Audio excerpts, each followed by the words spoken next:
What is good, Crimson Tide fans? It is a bye week, so we're kind of going in depth this week just on a couple different things for the Crimson Tide. We did snap breakdowns for the offense yesterday. We're going to do the defense for today. And I really think it's kind of interesting how, they've used some of these players in different ways at different spots. Especially guys like Jihad Campbell, they've used him, lined him up as a pass rusher sometimes, also lined him up, normally in that linebacker role. So we're going to break all that down for you guys today on today's show. But before we get into that, I've got two asks for you guys. I've got one long-term goal and a short-term goal for this specific video. The long-term goal, I want to beat that August like number that we had. Phenomenal number, 7,555. We are pretty close, I think, for the date, September 19th. So we got a couple weeks to go now. I think we can get there. The short-term goal, though, I want to break the like high for September on a single video. That is 547 likes on a single video. So if you guys want Alabama to beat Georgia here in a couple of weeks, make sure you guys like today's video for me right now. We're going to start off with the safeties, their snap counts. Malachi Moore, Keon Sabb, both leading the way for Alabama. Pretty obviously, in the first couple weeks, those have been, your leaders in that category for Alabama. I'll tell you what, man, I've been just very impressed with both Malachi Moore and Keon Sabb, what they've, really been able to bring to the table for Alabama this season. Look, both of these guys have just really, really been great for you this year. Keon Sabb coming in as a transfer from Michigan. Got 2 interceptions in the first game of the season and, hasn't really done anything since then, in the interception category. But look, I think both of these guys have been really, really good for you. And, we worried a lot coming into this season about Caleb Downs, your star safety last year, freshman, transfers to Ohio State. And, the big question was going to be, how are we going to replace the production from Caleb Downs from last year coming into this year? And I think you've been able to do that with Malachi Moore and Keon Sabb coming into the fold for you this year. Malachi Moore, obviously, last year played more of that nickel spot. They moved him to the safety spot this year. And this tandem has been, very, very solid for you this year. And I will say also, the leadership from both of these guys cannot go unnoticed.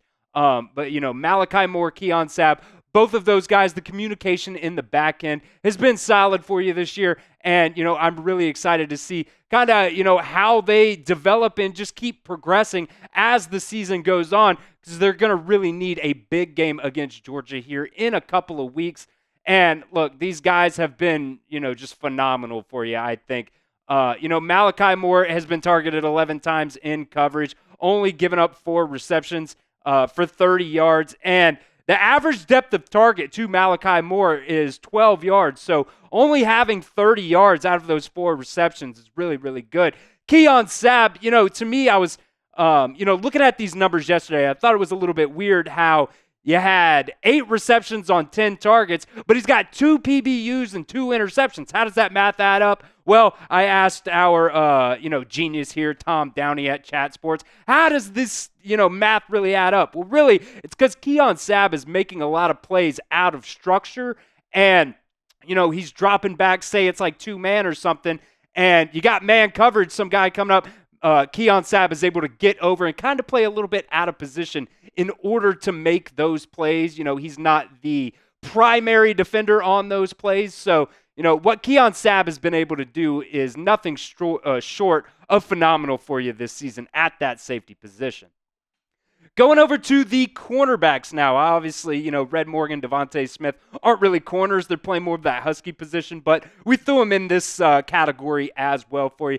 Damani Jackson, Zabian Brown, 2 guys who have, really stepped up and played really well for you. Zabian Brown, still some ups and downs, but man, Damani Jackson, I don't think there's, a whole lot of bad from him this year. He does have 3 penalties on the season, all 3 holding penalties, but I've been really, really impressed from what I've seen from Damani Jackson this year. In his time at USC, had some ups, had some downs, and, let's just be honest, USC on the defensive side of the ball, I don't think, in that time, it was really a player issue. I think it's more of, scheme/coaching issue at USC.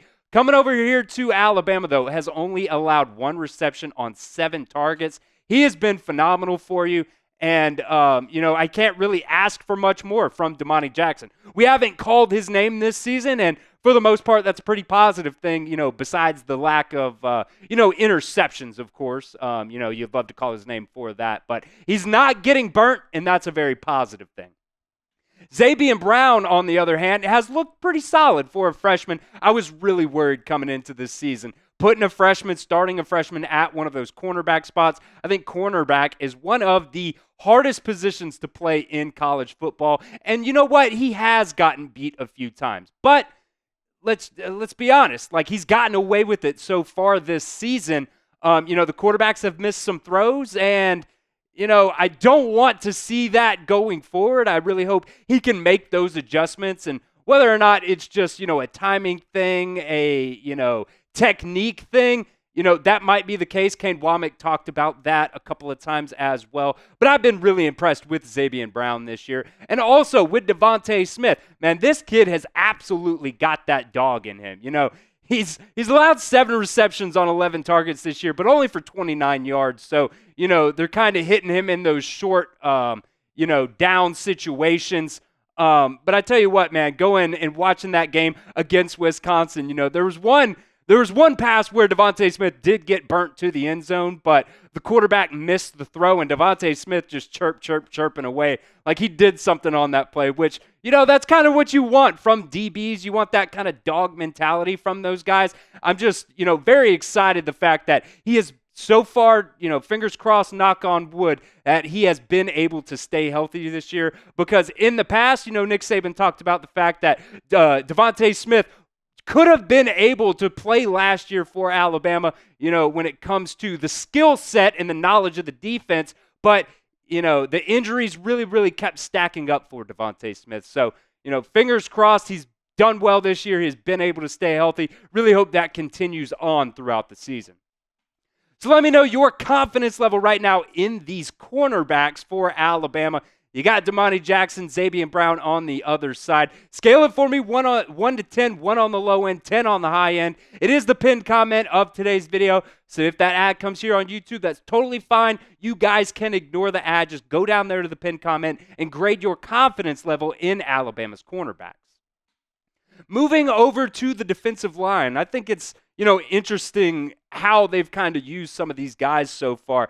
Tim Keenan has been an absolute bowling ball up the middle for you. I really like what Tim Smith has done as well. I think he's shown a lot of growth, from the offseason to this year. And really how they've used both Jamarion Latham and LT Overton this year. I think, they've kind of been putting those guys in relatively the same amount of time. We'll talk about those guys a little bit later. But James Smith, another guy who has really stepped up this year. And I tell you what, man, Jaheim Otis, he's a little bit lower on those snap counts so far this year, so I don't know if there's another lingering thing for him, or maybe the coaching staff just doesn't think he has really done enough to get more snaps than guys like James Smith or Damon Payne. But I tell you what, man, in the first couple games of the season, I thought Jaheim Otis has looked very fast out there for Alabama. He's definitely dropped some weight, so we'll see what happens down the road, but one of the biggest questions I think on this defensive line is, where is Keon Keeley?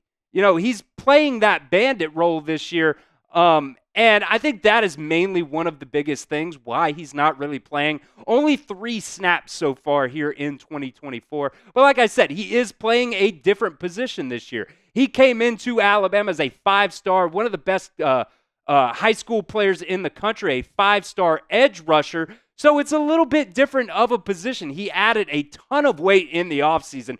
35 pounds added in the offseason, now sitting at 277. He gained the most weight out of anybody on this Alabama roster. So, he had to get his body right a little bit different ways. He's not just bull rushing, going, rushing the quarterback anymore. He's got assignments and he's got different things at that Bandit position, which is basically a defensive end position. So it is a little bit different, but my biggest question mark for this, or for Keon Keeley, is, man, I really hope this kid doesn't transfer, because he's a phenomenal talent. And I will say as well, Jamarian Latham is a redshirt senior, so depending on, if he has an extra year of COVID year eligibility, I'm not sure on that, but LT Overton is also a junior, so it is kind of looking forward, looking ahead to him possibly playing next year. Hopefully, he can trust in the process and stick it out for the Crimson Tide because, man, this kid is a very, very phenomenal athlete. And look, I just really, really hope he sticks around with the Crimson Tide.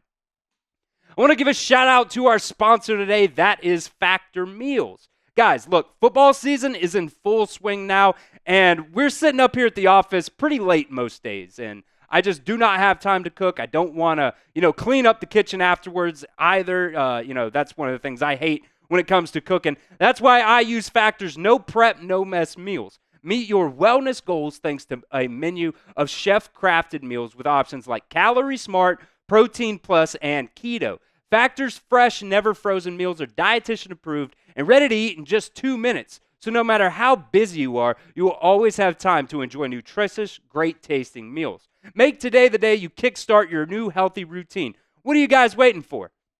They have breakfast, they have dessert. Stay fueled with easy, nutritious options. Treat yourself with restaurant quality meals that feature premium ingredients like filet mignon, shrimp, and blackened salmon. Head to factormeals.com/BamaChat50 and use promo code BamaChat50 to get 50% off your first box and 20% off your next month as well.